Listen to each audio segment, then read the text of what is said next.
Hi friends, అంతా ఎలా ఉన్నారు? బాగున్నారు అనుకుంటున్నాను. మీ అందరికీ నచ్చేటటువంటి హర్రర్ ఎలిమెంట్తో హర్రర్ అండ్ మిస్టరీ కలిపి బాగా దట్టించి రాసినటువంటి మిస్టరీ నవల, అట్లాగే హర్రర్ నవలగా కూడా చెప్పుకోవచ్చండి, మన జయంత సేన. ఈ మిస్టరీ హర్రర్ నవలకి మీ అందరికీ స్వాగతం. ఇంకా మన ఛానల్ని, ఆడియో ఫేస్ ఛానల్ని సబ్స్క్రైబ్ చేసుకోండి, లైక్ చేయండి, షేర్ చేయండి. అట్లాగే కామెంట్స్ రూపంలో మీరేమనుకుంటున్నారో తెలియచేయండి. ఇక ఆలస్యం చేయకుండా మనం మెయిన్ స్టోరీలోకి అయితే వెళ్ళిపోదామండి. రండి, ఆస్వాదించండి, ఆనందించండి, ఎంజాయ్ చేయండి, ఎంకరేజ్ చేయండి మన జయంత సేన. ఇక కథలోకి అయితే వెళ్ళిపోదాం పదండి. దుర్గా దుర్గా కళావతి తట్టి లేపుతోంది. ఎంతకీ మెలకు రావడం లేదు. కాలిన గాయాలతో ఉన్న ఖాసిం బండి నడపలేడు. కళావతికి డ్రైవింగ్ రాదు. ఏం చెయ్యాలో తెలియకపోయినా ముందు ఇద్దరిని హాస్పిటల్కి చేర్చాలి. క్యాబ్కి ఫోన్ చేసింది కళావతి. ఆ టైంలో రావడానికి దాదాపు 2 గంటలు పడుతుంది. ఈలోగా ఖాసిం పరిస్థితి విషమిస్తే చిగురుటాకులా వణికిందామె. ఖాసిం మూలుగుతున్నాడు. సుమారుగా 50% కాలిపోయాడు. టైం అర్ధరాత్రి దాటింది.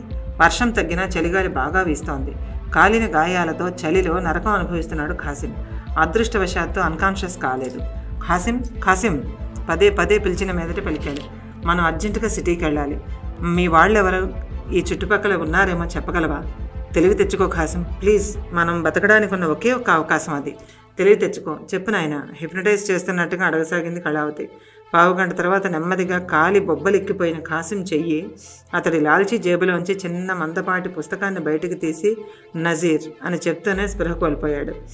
అతడి కాలిన చెయ్యి వాలిపోయింది. ఆ ప్రాంతమంతా చర్మం కాలిన వాసన చుట్టుముడుతోంది. కాలిన టెంట్ వస్తువుల నుంచి సన్నగా పొగలేస్తోంది. దట్టమైన చీకటి. మళ్ళీ ఏ క్షణాన్నైనా వాన కురవచ్చు. వణుకుతున్న చేతులతో ఆ బుక్ తెరిచి చూసింది కళావతి. సగం కాలిన ఆ బుక్లోంచి నజీర్ నంబర్ వెతకసాగింది. పావుగంట ప్రయాస తర్వాత దొరికిందది. వెంటనే తన సెల్ తీసి నజీర్ నంబర్ డైల్ చేసింది. రింగ్ అవుతోంది. ఖాసిం చావో బ్రతుకో నిర్ణయించబడే ఉద్విగ్న క్షణాలవి. కొన్ని క్షణాల తర్వాత చెప్పు భాయ్, అవతల నుంచి ఓ మగ గొంతు పలికింది.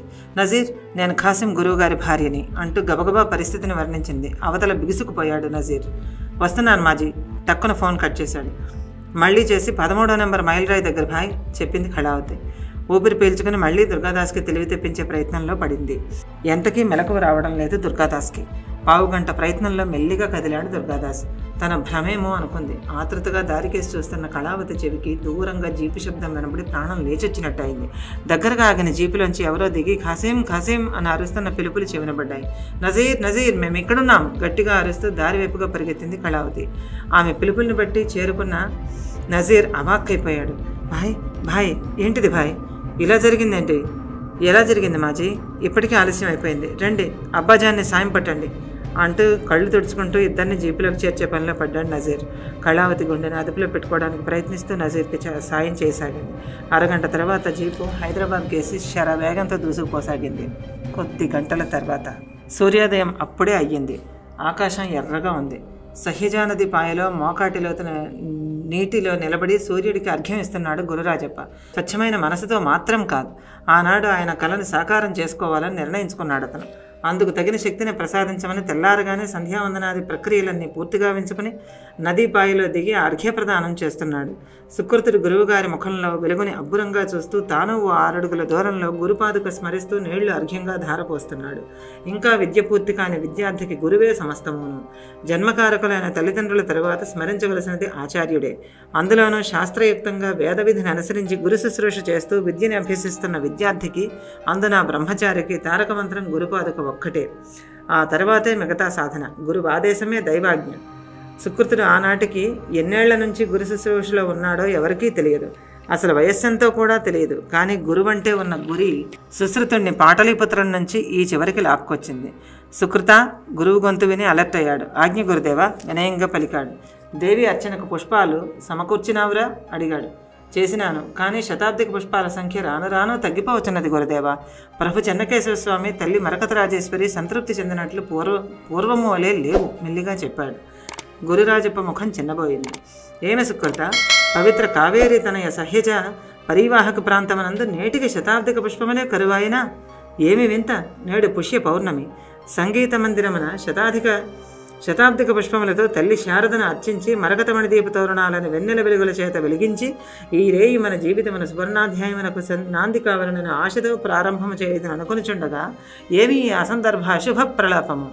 గురువు నోటి వెంట వచ్చిన వాక్యములకు అర్థము తెలియరాగానే గురువు ముందు మోకరిల్లాడు సుకృతుడు. ఏమి చేయమని సెలవు గుర్తేవా?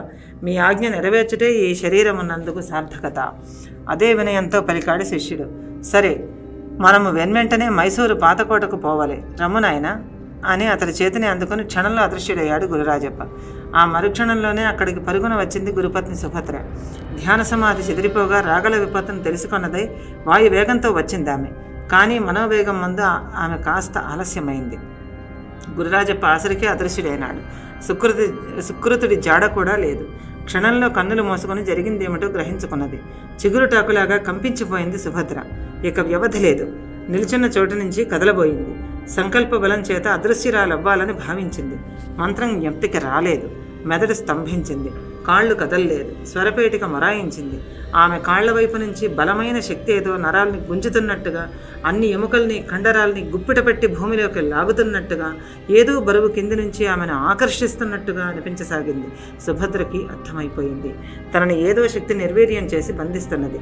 అది ఇతరులు మంత్రప్రయోగమా, లేక తన విద్య నిష్ఫలమైపోవునంత పరిస్థితా? దేని వలన ఈ పరిస్థితి? అట్టి స్థితిలో కూడా తన గురువుని ధ్యానించడం మరచిపోలేదామె. అది కదా సాధన అంటే. ఆమె అంతరంగం గురువుని స్మరిస్తోంది. రాను రాను ఆమెను భూమిలోనికి లాగేస్తున్నట్టుగా నిలబడ్డ చోటులోనే బంధిస్తున్న ఆ ఏదో శక్తి నడుముకి, ఆ పైన గుండెకి, అటు నుంచి ముఖానికి, శిరస్సుకి పాకింది.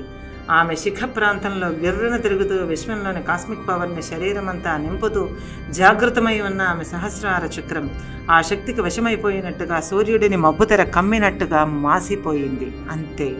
ఆమె చుట్టూ మట్టి గుట్టలుగా పోగుపడటం మొదలయ్యింది. క్షణాల్లో ఆమె నిలిచిన చోటంతా మట్టి పెళ్లలుగా పోగుపడుతూ ఆమె దేహాన్ని కప్పివేసింది. యోగులు, సమర్థులైన తపశ్శాలులు ఎన్నడూ మరణానికి లోబడరు. మరణం రూపంలో దేహంలోని జీవక్రియలు ఆగిపోయినా శరీరం మాత్రం శిథిలం కాదు. అది యోగి శరీరం. మామూలు మనుషులకు నెల రోజుల్లో మట్టిలో కలిసిపోవడం మొదలైపోయే పార్థివ దేహం కొన్ని నెలల్లో నామరూపాలు లేకుండా మట్టిలో చేరిపోతుంది. పురుగులు తినివేస్తాయి. నిర్జీవ పదార్థం కీటకాలకు ఆహారం అయిపోతుంది. కానీ యోగుల శరీరం కాలానికి వశమై మట్టి కాదు, కుళ్ళిపోదు. సమాధి కిందన తాజాగా అలాగే ఉండిపోతుంది. సుభద్ర మరణించలేదు. ఆ మట్టి పెళ్లల కింద బందీ అయింది. ఆమె మార్మిక శక్తి, తాంత్రిక యోగశక్తులన్నీ నిర్బంధించబడ్డాయి. ఆమె దేహం జీవించే ఉంది. ఆ మట్టి కింద ఆమె తేజోమయ దేహం జీవకాంతి వెదజల్లుతో అచేతనావస్థలో నిండిపోయి ఉంది. మళ్ళీ ఆమె చేతనలోకి రావాలంటే ఆమెను తొలుత బంధించిన వ్యక్తే విడుదల చేయవలసి ఉంటుంది, లేదా ఉపాస్య శక్తి అయినా విడిపించాలి. ఇవేవీ కానప్పుడు ఆ బంధించిన వ్యక్తి మరణానంతరం మాత్రమే సుభద్ర బంధ విముక్తురాలవుతుంది. ఈలోగా ఆమెనెవ్వరూ విడిపించలేరు. భార్య సంకటస్థితిని గమనించలేని గురువురాజప్ప చేతిలోని దండంతో అనేక రకాల ఆలోచనలతో సహజా ఒడ్డు నుంచి మాయమై మైసూరు పాతకోట సమీపంలో శిష్యుడు సుకృతుడితో కలిసి ప్రత్యక్షమయ్యాడు.